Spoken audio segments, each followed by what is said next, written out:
Bagaimana Habib Anis akhlaknya? Habib Anis itu dikenal sebagai orang yang akhlaknya luar biasa, Masya Allah. Salah satu akhlaknya adalah meseman, murah senyum. Sampai-sampai beliau itu dijuluki The Smiling Habib. Jadi Habib yang murah senyum.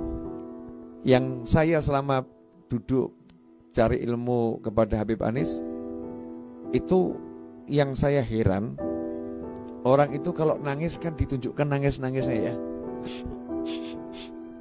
Kalau nangis kan kita begitu ya, nunjukkan sedihnya ditunjukkan. Habib Anis itu kalau nangis ya, nangisnya disembunyikan. Jadi ceritanya senyum, jadi gini sama senyum gitu ya. Tapi di mata tuh tampak ngembeng gitu, tampak berlinang air mata, ditahan ya, ditahan. Dan itulah yang diajarkan sama Habib Abdullah bin Alwi al-Haddad radhiyallahu ta'ala anhu. Habib Anis itu selalu menunjukkan senyum. Apapun yang dirasakan, yang ditunjukkan adalah senyum. Nah, yang saya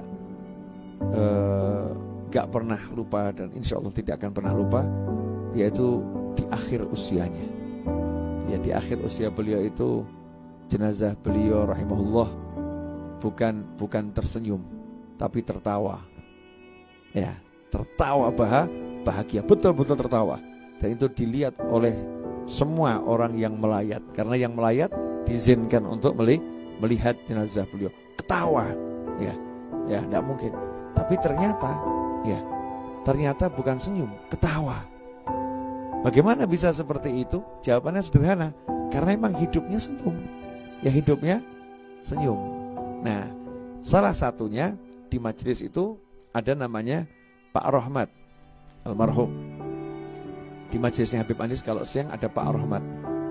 Ya, Pak Rohmat ini usianya tua, bisa dikatakan golongan kakek-kakek di majelis, selevel dengan usia Habib Anis. Saya ini anak-anak, ya saya anak.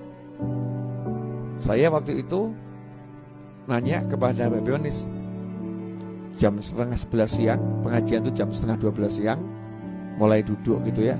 10:30 Habib Anis tuh kok numbuk kacang. Kacang tuh ditumbuk seperti orang numbuk obat ya, di tempat tumbuk obat, ditumbuk tuh kacang. Saya nanya, numbuk buat apa Habib tuh kacangnya? Diambil kacang dari tempat tumpukan tadi, dimasukkan ke Tupperware kecil. Ya, Tupperware kecil dimasukkan di situ, sambil berkata, ini buat Pak Rohmat. Karena Pak Rohmat kesian kalau siang semuanya makan kacang bisa, Pak Rohmat gak bisa. Kemudian pernah sepulang dari rumah sakit, beliau waktu itu kena serangan stroke yang pertama. Ramadan pulang dari rumah sakit, banyak yang pengen salaman karena udah sekitar 1 bulan gak ketemu gitu. Nah, ketika Ramadan siang mau salaman, kami ya sebagai keluarga ngasih tahu jamaah, kesian Habibnya jangan salaman karena fisiknya butuh dijaga. Tapi begitu lihat jamaah ini pengen salaman, beliau justru mengatakan, ayo salaman. Maka senang semua orang salaman. Yang terjadi menarik, Habib Anis itu kan duduk di bawah. Nah, yang salaman kan berdiri itu ya, berdiri satu persatu, duduk salaman. Subhanallah, Habib Anis yang tadinya itu duduk, kok lihat ada orang duduk hanya untuk salaman dengan beliau, gak sampai hati. Beliau langsung berdiri begini, kemudian salaman. Tidak mau duduk, tapi dengan berdiri beliau menjabat salam orang yang bersalaman pada beliau. Ini namanya orang yang punya akhlak. Gak mau menyusahkan orang sampai duduk bangun, tapi beliau langsung berdiri. Nah, yang begini yang sekarang kita susah cari tandingannya ya. Bahkan pakai parfum yang seperti saya sebutkan di YouTube, di Instagram, parfumnya tuh harumnya saya sampai sekarang cari gak ketemu. Cari harum seperti itu gak ketemu. Padahal saya udah ke Mekah, saya udah ke Madinah, keliling saya ini. Ya gak ketemu yang harum seperti itu.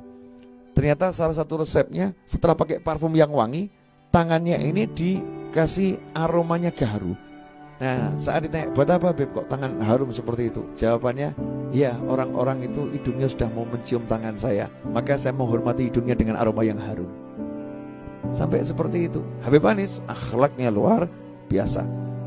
dalam kondisi belum sehat, ya, belum sehat. Datang tamu dari Malaysia bulan Ramadan, malam 19 Ramadan. Sekitar jam setengah 1 malam acara sudah bubar, tamu sudah di kamar. Kemudian saya masuk kamar Habib Anis. Kemudian Habib Anisnya nanya ke saya, tamunya sudah dapat bantal semua belum? Tamunya itu di kamar udah dapat bantal semua atau belum? Saya sangat paham, itu kalau saya nggak ngecek, Habib Anis nggak mungkin percaya dengan kata-kata, karena beliau sangat menghargai tamunya. Maka saya bilang, saya lihat sebentar Habib. Lari saya lari, saya tanya sama tamu-tamu dari Malaysia, ya, Ustadz Hafidh Al-Jindrami dan kawan-kawannya itu, sudah dapat bantal semua? Sudah, alhamdulillah sudah, lebih ini, sudah dapat bantal. Saya langsung kembali ke kamar. Ternyata Habib Anis sudah jalan keluar dari kamar. Ya, untuk apa? Memastikan sendiri tamunya itu dapat bantal atau tidak. Saya bilang, Habib, sudah saya cek, semua sudah dapat bantal untuk tidur. Nah, saya kalah. Saya belum ngecek kamar-kamar santri ini, kira-kira dapat bantal atau tidak. Saya cuma ngecek jumlahnya. Insya Allah jumlah bantalnya lebih dari cukup. Sampai seperti itu orang soleh itu. Nggak bisa tidur dengan bantal kalau tamunya nggak pakai bantal.